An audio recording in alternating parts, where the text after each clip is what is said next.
Bonjour à tous, dans cette vidéo, nous allons vous parler de zygomycète, drôle de nom. Attardons-nous sur son étymologie. C'est l'avion de zygo, couple en grec, et de mycète, champignon, aussi en grec. Les zygomycètes font partie du règne de fungi.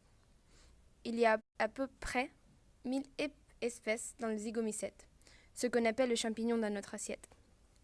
Nous allons nous intéresser à leur structure, puis à leur cycle de développement et enfin à leur place dans l'écosystème. Les zygomycètes sont structurés en un mycélium, en zygosporange et en sporange.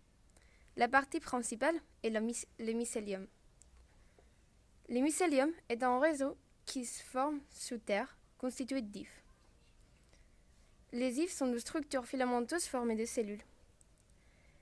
La spécificité chez les zygomycètes, c'est que les cellules des hyphes n'ont pas de parois. Le zygosporange n'est pas toujours présent. C'est un enveloppe résistant où se déroule la reproduction sexuée. Les sporanges sont de structures contenant les spores permettant la formation de nouveaux mycéliums. Maintenant que nous avons vu la structure type d'un zygomycète, nous allons nous intéresser à son développement et à sa reproduction. La reproduction des zygomycètes se fait de deux manières. Il y a une reproduction sexuée et une reproduction asexuée. La majorité des reproductions sont asexuées chez les zygomycètes. Elles commencent avec la formation de sporanges qui contiennent des noyaux haploïdes. Ces noyaux contiennent donc un seul exemplaire de son matériel génétique. Ces sporanges engendrent des spores haploïdes dispersés dans l'environnement. Ces spores seront à l'origine d'un nouveau réseau de mycélium. Les zygomycètes réalisent aussi la reproduction sexuée, lorsque les conditions dans l'environnement sont défavorables, comme le manque de nutriments par exemple. Celle-ci débute par un stade haploïde des cellules, via la formation de mycélium sous terre et leur rencontre entre types sexuels différents.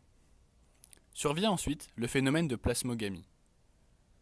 La plasmogamie consiste en la fusion de cytoplasmes contenant plusieurs noyaux haploïdes des parents. Ils entrent dans le stade hétérocaryote où des noyaux haploïdes coexistent dans une structure résistante qu'est le zygosporange.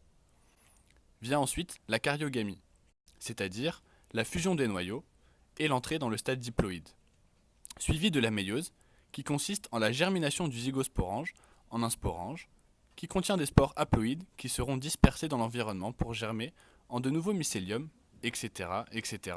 et c'est reparti pour un tour. Voyons maintenant le rôle de zygomycètes dans l'écologie. Les zygomycètes ont des rôles très variés au sein du biosystème.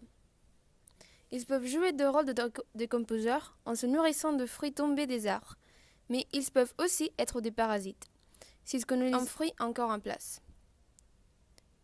Dans tous les cas, ils vont consommer la matière organique pour en faire de la matière minérale qui pourra alors être utilisée par le producteur primaire tel que le plante verte pour recommencer un cycle.